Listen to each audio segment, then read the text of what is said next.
கேட்டுக்கொண்டிருப்பது உங்க அதிரை எஃப்எம்மில் அதிரை எஃப்எம் மகளிர் மட்டும். வாழ்த்துக்கள் நேயர்களே, நீங்க கேட்டுட்டு இருக்கீங்க அதிரை எஃப்எம் 90.4. நமது சமூகம் நமது நலன் நிகழ்ச்சியில உங்க கூட இணைஞ்சிருக்கேன் நான் உங்க ஆர்ஜே சுபா. நம்ம மதுரை மாவட்டத்துல ஹாருமா ரஷீதா அப்படிங்கிறவங்க இவங்க பிசினஸ் மூலமா நிறைய உணவுப் பொருட்களை தயாரிச்சு விற்பனை செஞ்சிட்டு இருக்காங்க.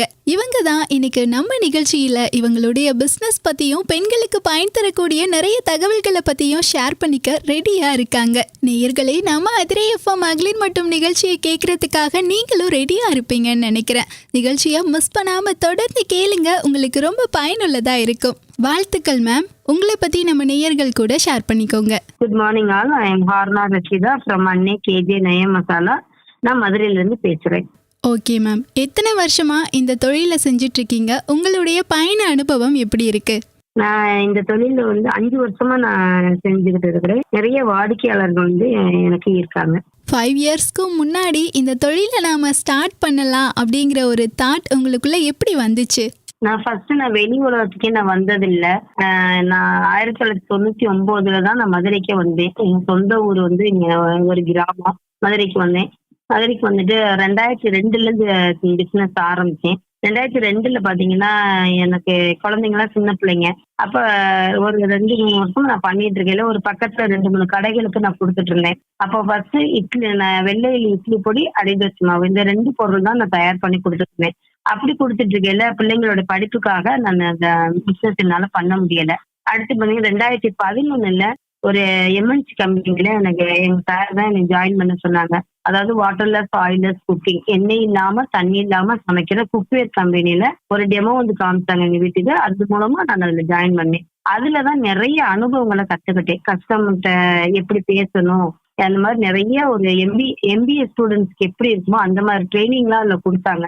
அதுல கத்துக்கிட்டதுலதான் கஸ்டமருக்கு தேவையறிஞ்சு கொடுக்கறத நிறைய கத்துக்கிட்டேன். அது மூலமா நிறைய கஸ்டமரே எனக்கு கிடைச்சாங்க.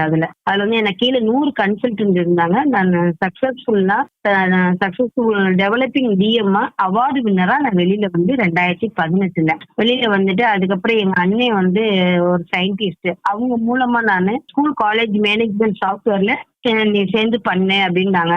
அதுல நான் பண்ணதுல நிறைய சிஸ்டம் எப்படி யூஸ் பண்றதுன்னு கத்துக்கிட்டு அதாவது என்னுடைய ஒர்க் அதுல என்ன பாத்தீங்கன்னா, நான் அத்தாரிட்டி பர்சன் பார்த்து ஸ்கூல் காலேஜுக்கு கான்டாக்ட் நம்பர் எடுத்து அப்பாயின்மெண்ட் வாங்கி கொடுத்துருவேன். சாஃப்ட்வேர் டெவலப்பர் அவங்க டெமோ கொடுப்பாங்க. டெமோ கொடுத்து அவங்க ஆர்டர் எடுப்பாங்க. அந்த மாதிரி நான் நிறைய காலேஜஸ் கான்டாக்ட் எடுத்து நிறைய அப்பாயின்மெண்ட் அவங்களுக்கு வாங்கி கொடுத்தேன். அதுல எனக்கு 6 காலேஜ் ஆர்டர் எடுத்து கொடுத்துருக்கேன். 6 காலேஜ்ல ஆர்டர் எடுத்து அதுலயும் எனக்கு எதுவுமே எனக்கு பணம் கிடைக்கல. எனக்கு எல்லாமே கத்துக்கிட்டேனே ஒழிய எனக்கான தேவையான என்னுடைய உழைப்புக்கு தகுந்த ஊதியம் எனக்கு கிடைக்கல. அதுல நிறைய ஏமாற்றங்களை அடைஞ்சு, அதுக்கப்புறம் லாக்டவுன் வந்ததுனால ஸ்கூல் காலேஜஸ்ல பொருளாதாரமா பாதிச்சதுனால அந்த இதுல இருந்து நான் வெளியே வந்துட்டேன். அப்பதான் நம்மளுடைய பொருளாதாரம் இந்த மாதிரி இருக்கையில நம்மளுடைய பிசினஸ் 2002 விட்ட பிசினஸ் நம்ம ஏன் திருப்பி பண்ணக்கூடாது அப்படின்னு ஆரம்பிச்சா 2020 நான் 7ஆவது மாசம் 19/7/2020 தான் என்னுடைய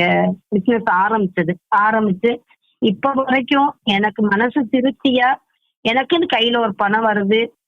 அதாவது எல்லா இடத்துலயும் ஏமாந்துட்டதுனால நமக்குன்னு ஒரு இப்ப எனக்கு ரொம்ப சந்தோஷமா இருக்கு. என்னுடைய தொழிலை நடத்திட்டு இருக்கனால நம்ம யார்ட்டையும் கடன் வாங்காம என்னுடைய பணத்திலே முதலீடு போட்டு என்னுடைய பணத்திலே வருமானம் வருது. எனக்கு ரொம்ப சந்தோஷமா இருக்கு. எனக்கு தேவை முக்கியமா எனக்கு பணம், எனக்குன்னு ஒரு அடையாளம் வேணும். அதனாலதான் இந்த பிசினஸ் இப்ப வரைக்கும் நான் 5 வருஷமா நடத்திட்டு இருப்பேன். இப்போ என்னதான் உங்களுடைய இந்த பிஸ்னஸ் கைவிட்டு போயிருந்தாலும் அதை கைவிடாம ஒரு குறிப்பிட்ட காலகட்டத்துக்கு அப்புறம் அந்த பிஸ்னஸை திரும்பவும் ஸ்டார்ட் பண்ணி நல்லா பண்ணிட்டு இருக்கீங்கன்னு சொல்லலாம். இப்போ இந்த பிஸ்னஸ் மூலமா என்னென்ன உணவுப் பொருட்களை தயாரிச்சு விற்பனை செய்றீங்க? நான் 13 பொருள் நான் கொடுத்துட்டு இருக்கிறேன். வெள்ளை இட்லி பொடி, அடைதோசை மாவு, கல்யாண விருந்து பிரியாணி மசாலா, நாட்டுக்கோழி கறி மசாலா, மீன் குழம்பு மசாலா, சாம்பார் பொடி, இது சிக்கன் 65 மசாலா, பிளெயின் சால்னா பொடி, நாட்டு சர்க்கரை கலந்த பாதாம் மிக்சி, இருமல் வாயு பொடி, பிரண்டை இட்லி பொடி, பூண்டு இட்லி பொடி, பருப்பு பொடி, இதெல்லாம் செஞ்சு கொடுத்துட்டு இருக்கிறேன். என்னுடைய யூனிக் ப்ராடக்ட் பாத்தீங்கன்னா கல்யாண விருந்து பிரியாணி மசாலா. கல்யாண விருந்து பிரியாணி மசாலா நான் கொடுக்கையிலேயே செய்முறை விளக்கமும் சொல்லிதான் நான் கொடுப்பேன். நான் மொத்தமா கிட்டத்தட்ட 13 வகையான உணவுப் பொருட்களை தயாரிச்சு விற்பனை பண்ணி கொடுத்துட்டு இருக்கீங்க இல்லையா? இப்போ இது எல்லாத்தையுமே செய்யறதுக்கு எப்படி கத்துக்கிட்டீங்க? நீங்களே கத்துக்கிட்டீங்களா இல்ல ட்ரைனிங் எதுவும் எடுத்தீங்களா? இது எங்க அம்மா எங்க பாட்டியோட கைப்பக்குவத்துலதான் நான் கத்துக்கிட்டேன். நான் சின்ன பிள்ளையில எங்க அம்மா அம்மியில அரைக்கிறதுக்கு எடுத்து வைக்கிறதெல்லாம் நான் பார்த்துக்கிட்டே இருப்பேன். அதுக்கப்புறம் எனக்கு கல்யாணம் ஆனதும் எங்க அம்மா தான் மசாலாவெல்லாம் அரைச்சு கொடுப்பாங்க. எங்க அம்மாட்ட பக்குவம் கேட்டு எங்க பாட்டிட்ட பக்குவம் கேட்டு அது பிரகாரம் அதைத்தான் நான் செஞ்சு விற்பனை செஞ்சுட்டு இருக்கிறேன். சின்ன வயசா இருக்கும்போதே அம்மா பாட்டியை பார்த்து கற்றுக்கிட்ட ஒரு பிஸ்னஸ்னு கூட சொல்லலாம். இப்போது இந்த பிஸ்னஸ் மூலமாக நீங்கள் சில பொருட்களை விற்பனை செஞ்சிட்ருக்கீங்க இல்லையா? எல்லாத்தையுமே எப்படி விற்பனை செய்கிறீங்க? ஷாப் மூலமாக விற்பனை செய்கிறீங்களா இல்லை வீட்டில் இருந்தே விற்பனை செஞ்சிட்ருக்கீங்களா? ஓகே, நான் வீட்டில் இருந்து தான் நான் பண்ணுறேன். அதாவது நம்ம மிக்சியில தான் நான் ரெடி பண்ணுறேன் எல்லா மசாலாவும். நம்ம கைப்பக்குவம் சுத்தமா சுகாதாரமான முறையில நம்ம வீட்டுக்கு எப்படி பண்றோமோ அப்படித்தான் மக்களுக்கு கொடுக்குறோங்க என்னுடைய நோக்கம். அதனால வீட்டுலதான் நான் செஞ்சு கொடுத்துட்டு இருக்கேன். நெக்ஸ்ட் கொஸ்டின் என்னன்னு கேட்டிங்கன்னா, இந்த பிஸ்னஸை 2020 ஸ்டார்ட் பண்ணீங்க இல்லையா? அப்போது ஸ்டார்ட் பண்ண டைமில் எவ்வளவு முதலீட்டை யூஸ் பண்ணி ஸ்டார்ட் பண்ணீங்க? நான் 19/7/2020 வெறும் 1500 ரூபாயில ஆரம்பிச்சு இப்ப ஒரு 15,000 முதலீடு போடுற அளவுக்கு நான் வளர்ந்துருக்கேன். Super ma'am. வெறும் 1500 ரூபாயில ஸ்டார்ட் பண்ண இந்த பிஸ்னஸ்க்கான வரவேற்புங்கிறது மக்கள் மத்தியில எப்படி இருந்துச்சுன்னு தெரிஞ்சுக்கலாமா? நல்ல வரவேற்பு இருக்குது. ஏன்னா எப்படின்னா நம்மளுடைய ப்ராடக்டோடைய யூனிக் தனித்துவமான வார்த்தைகள் உபயோகிக்கும் பொழுது நல்ல வரவேற்பு இருக்குது எனக்கு. நீங்க ஸ்டார்டிங்லயே சொன்ன மாதிரி நீங்க தயாரிச்சு விற்பனை செய்யக்கூடிய அந்த 13 உணவுப் பொருட்கள்லாம் அதிகமா மக்கள் கிட்ட வரவேற்பு பெறக்கூடிய பொருள்னா அது எதை சொல்லுவீங்க? என்னுடைய ப்ராடக்ட்ல கல்யாண விருந்து பிரியாணி மசாலா. அடுத்த கொஸ்டினா, எந்த ஒரு பிசினஸ்னே எடுத்துக்கும் போதும் அதுல பெரிய ஸ்ட்ரகிள்ங்கிறதே மார்க்கெட்டிங் பண்றது தான். அந்த வகையில உங்களுடைய பிசினஸ்லயுமே நீங்க மார்க்கெட்டிங்லாம் எப்படி பண்ணிட்டு இருக்கீங்க? ஆன்லைன், அதாவது நான் வாட்ஸ்அப் கேட்லாக் வச்சிருக்கேன். வாட்ஸ்அப் மூலமா தான் நான் விளம்பரப்படுத்துறேன். எப்படின்னா நிறைய குரூப்ஸ்ல இருக்கிறோம், WBC இந்த மாதிரி நிறைய குரூப்ஸ்ல இருக்கோம். அந்த குரூப்ஸ் மூலமா விளம்பரப்படுத்துறதுனால 1 or 2 கஸ்டமர்ஸ் வந்து ஆன்லைன்ல வாங்குவாங்க. ஆனா என்னுடைய வியாபாரம் பாத்தீங்கன்னா நான் ஸ்டால் மூலமா தான், ஃப்ரீ ஸ்டால் மூலமா தான் எனக்கு இப்ப வரைக்கும் நிறைய கஸ்டமர்ஸ் 200 கஸ்டமர்ஸ் மேல இருக்காங்க. அதுல தொடர்ச்சியா வாங்கிட்டு இருக்கவங்களும் இருக்காங்க. 5 வருஷமா செஞ்சுட்டு இருக்கக்கூடிய உங்களுடைய இந்த பிஸ்னஸ்ல மார்க்கெட்டிங்குமே நல்லா போய்கிட்டு இருக்கு இல்லையா? இப்போ நம்ம நிகழ்ச்சி மூலமா நேயர்களுமே உங்களை காண்டாக்ட் பண்ணி நீங்க விற்பனை செய்யக்கூடிய அந்த பொருளை வாங்கணும் அப்படின்னு நினைச்சாங்கன்னா எப்படி காண்டாக்ட் பண்றது? என்னுடைய நம்பர் வாட்ஸ்அப் மூலமா கான்டாக்ட் பண்ணலாம். ஆன்லைன்ல நீங்க ஆர்டர் போட்டுக்கலாம். என்னுடைய கான்டாக்ட் நம்பர் வந்து 8903228858. இந்த நம்பர் மூலமா கால் பண்ணி எனக்கு ஆர்டர் கொடுத்துக்கலாம். நீங்க வாட்ஸ்அப் கேட்லாக் போய் பாத்தீங்கன்னா என்னுடைய ப்ராடக்ட் லிஸ்ட் எல்லாமே இருக்கும். நீங்க ஆரம்பத்திலேயே சொன்னீங்க இல்லையா, ஏற்கனவே இந்த பிசினஸ் கைவிட்டு போய் திரும்பவும் எடுத்து பண்ணிட்டு இருக்கேன்னு. இப்போ 5 வருஷமா பண்ற இந்த பிசினஸ்ல நீங்க சந்திச்ச சவால்கள் இருக்கும் இல்லையா, அதை பத்தி ஷேர் பண்ணுங்க. ஓகே. நான் ஃபர்ஸ்ட் நான் ஸ்டால் போட்டப்ப காஞ்சி மிஷத்துல ஃபர்ஸ்ட் ஸ்டால் போட்டேன். அப்ப வீட்டு தயாரிப்பு ஹோம்மேட் மசாலா அப்படின்னா நிறைய பேரு முகம் சுழிச்சு போனதெல்லாம் நான் பார்த்திருக்கேன். அதையெல்லாம் தாண்டி ஆனா நம்மளை நம்பணும், நம்ம ப்ராடக்ட் நம்பணுங்கிற ஒரு எண்ணத்துல என் ப்ராடக்டை பத்தி தனித்துவமான வார்த்தைகளை உபயோகிக்கும் போது கண்டிப்பா கஸ்டமர்ஸ் வந்து விரும்பி வாங்கினாங்க. இப்ப வாங்கின கஸ்டமர் வீடு தேடி வந்து வாங்கிட்டு போறாங்க. என்னோட கஷ்டத்தை தாண்டி, அதாவது சாட்டிஸ்ஃபை கஸ்டமர்ஸை நான் உருவாக்கியிருக்கேன். Okay ma'am. நம்மளை நம்பணும், நம்ம ப்ராடக்டை நம்பணும் அப்படிங்கிற ஒரு நம்பிக்கையில நிறைய சவால்களையும் கடந்து வந்திருக்கீங்க. உங்களுடைய இந்த அற்புதமான சுய தொழில் பயணத்துல நீங்க ப்ரௌடா ஃபீல் பண்ண மொமெண்ட்னு ஏதாச்சும் இருக்கா? கண்டிப்பா இருக்கு.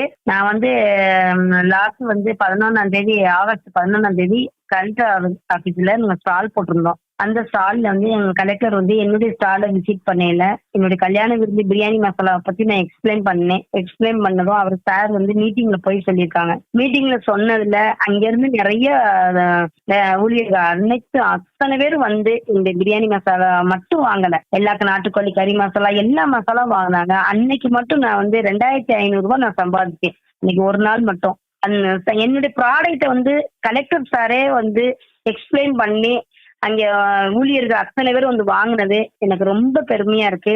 அந்த தருணம் எனக்கு இன்னும் மறக்கவே முடியாது. என்னதான் நிறைய ஸ்ட்ரகிள்ஸ் இருந்தாலும் அது எல்லாத்தையும் தாண்டி உங்களை சந்தோஷப்படுத்துகிற மொமெண்ட்டுமே இருந்திருக்குன்னு சொல்லலாம். இப்போ இந்த பிஸ்னஸை ஸ்டார்ட் பண்ணதுலேருந்தே ஃபேமிலி சப்போர்ட்டுங்கிறது உங்களுக்கு இருந்துச்சா? ஆரம்பத்துல எல்லாம் சத்தம் போட்டாங்க, ஏன்னா நீ வந்து ரொம்ப குவாலிட்டியா பண்ற அப்படின்ட்டு. ஆனா எவ்வளவு சத்தம் போட்டாலும் அந்த குவாலிட்டில இருந்து நான் மாறவே மாட்டேன். ஏலக்காய் 4000 ஏலக்காய் ஆனாலும் அந்த 4000 ரூபாய் ஏலக்காய் தான் போடணும்னு என்னுடைய நோக்கம். அதாவது நம்ம வீட்டுக்கு எப்படி பண்றோமோ அப்படித்தான் மக்களுக்கு கொடுக்கணுங்கிறது என்னுடைய நோக்கம். அதுல இருந்து கொஞ்சம் கூட மாற மாட்டேன். அதனால எங்க வீட்டுல நிறைய திட்டு வாங்கியிருக்கேன். ஆனா இப்ப கொஞ்சம் பரவாயில்ல, கொஞ்சம் மூவ் ஆயிட்டு இருக்கனால பரவாயில்ல. ஏன்னா மக்கள் வீடு தேடி வந்து வாங்குறாங்க இல்லையா, அதனால இப்ப பரவாயில்லாம இருக்கு. இப்ப ஃபர்ஸ்ட் திட்டு வாங்கின மாதிரி இப்ப திட்டு வாங்குறது இல்ல. Super ma'am. நெக்ஸ்ட் வந்து எந்த ஒரு ஆணா இருந்தாலும் பெண்ணா இருந்தாலும் அவங்களுக்கு பிஸ்னஸ் ஸ்டார்ட் பண்ணணும் அப்படிங்கிற ஒரு தாட் இருக்கும் இல்லையா? அந்த வகையில் யாராவது ஒருத்தர் பிஸ்னஸ் ஸ்டார்ட் பண்ணுறாங்க அப்படின்னா அவங்களுக்கு நீங்கள் சொல்லக்கூடிய ஆலோசனைகள் என்னவா இருக்கும்? யாரா இருந்தாலும் ஒரு தொழில் தொடங்கணும்னா அந்த தொழில நல்லா விசாரிச்சு அந்த தொழில வந்து அவங்க தெரிஞ்சிருக்கணும். அதுல நுணுக்கங்கள்லாம் தெரிஞ்சிருக்கணும். அதே சமயத்துல அந்த தொழில் பண்ண பொழுது நம்ம ஃபர்ஸ்ட் நம்பணும். நம்ம தயாரிக்கிற பொருள் மீது நம்பிக்கை வைக்கணும். குவாலிட்டியா தயாரிச்சோம்னா எங்கே வேணாலும் நம்பி விற்க முடியும். நம்மளால வெற்றி கண்டிப்பா நிச்சயமா கிடைக்கும். Super ma'am. இப்போ சுய தொழில் தொடங்கணும்னு நினைக்கிறவங்க அந்த தொழிலோட நுணுக்கங்களை தெரிஞ்சு வச்சிருக்கணும், அவங்கள நம்பணும், ப்ராடக்டை நல்லா தரமாக செஞ்சு கொடுக்கணும் அப்படின்னு சொன்னீங்க. இப்போ இந்த தருணத்துல ஒரு பெண்ணா மற்ற பெண்களுக்கு நீங்க சொல்ற ஆலோசனைகள் என்னவா இருக்கும்? ஒரு பெண்ணா இருந்தா நம்ம வந்து ஃபேமிலியை பார்க்கணும், நம்ம அடுப்படியில இருக்கணும், மற்ற குடும்பத்தை பார்த்துக்கணும் அப்படின்னு மட்டும் இல்லாம நம்ம கிடைக்கிற நேரத்தை பிரயோஜனமா யூஸ் பண்ணணும். அதனால நம்ம பெண்ணும் அது அவங்களுக்குன்னு ஒரு தனி திறமை இருக்கும். அந்த தனி திறமையில இருந்து வெளியில வரணும். அவங்களோட தனி திறமையை வெளியே கொண்டு வரணும். நமக்கு அடிப்படை தான், நம்ம ஃபேமிலி தான் அப்படின்னு இருக்கக்கூடாது. அந்த அவங்களுடைய வெளியில வந்துட்டு அவங்களுக்குன்னு ஒரு அடையாளம் வேணும். நமக்குன்னு கையில ஒரு வருமானம் இருந்தா நம்ம யாரையுமே சார்ந்து இல்லாம நம்மளுடைய சொந்த கால்ல நம்ம நிக்கலாம். அதே சமயத்துல கஷ்டப்பட்டு செய்யக்கூடாது. இஷ்டப்பட்டு செஞ்சா அவங்களுடைய நினைத்த இலக்க அடைய முடியும். கஷ்டப்பட்டு செய்யாம இஷ்டப்பட்டு செய்யணும். ஒவ்வொரு பெண்ணுமே அடுப்போட தன்னோட வாழ்க்கையை முடிச்சுக்க கூடாது, அவங்களுடைய திறமையை வெளியில கொண்டு வரணும்னு சொன்னீங்க. இந்த வரிகள் நல்லா இருந்துச்சு. இப்போ லாஸ்டா அதே மாதிரி நம்ம அதிரை எஃப்எம்க்கும் அதிரை எஃப்எம் நேயர்களுக்கும் என்ன சொல்ல நினைக்கிறீங்க? இந்த வாய்ப்பு கொடுத்த பன்மனைக்கு ரொம்ப நன்றி, மிக்க நன்றி தெரிவிச்சுக்கிறேன். அதாவது இந்த கேட்டுக்கிட்டு இருக்க நேயர்கள் அனைவருக்கும் நான் என்ன சொல்றேன்னா, எங்களை மாதிரி பெண் தொழில் முனைவோர்களுக்கு ஆதரவு கொடுங்க. ஒரு டிபார்ட்மெண்ட் ஸ்டோர்ல போய் வாங்குற பொருளை வந்து சுத்தமா சுகாதாரமான முறையில நாங்க செஞ்சு கொடுக்குற பெண் தொழில் முனைவோர்களுக்கு ஆதரவு கொடுங்க. மிக்க நன்றி. Okay ma'am, super ma'am, thank you ma'am. Adirai FM நேயர்களே, நிகழ்ச்சியை மிஸ் பண்ணாம தொடர்ந்து கேட்டிருப்பீங்கன்னு நினைக்கிறேன். மதுரை மாவட்டத்தில இருந்து ஹாருமா ரஷீதா அப்படிங்கிறவங்க இவங்களுடைய பிஸ்னஸ் பத்தியும் பெண்களுக்கு பயன் தரக்கூடிய நிறைய தகவல்களை பத்தியும் நம்ம அதிரை எஃப்எம் மகளிர் மட்டும் நிகழ்ச்சி மூலமா நம்ம கூட ஷேர் பண்ணாங்க.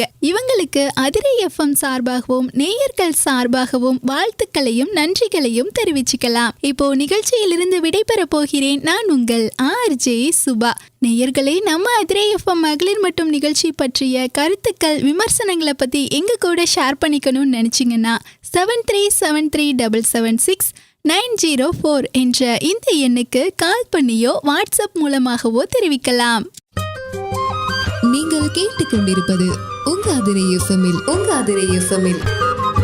அதிரை எஃப்எம் மகளிர் மட்டும்.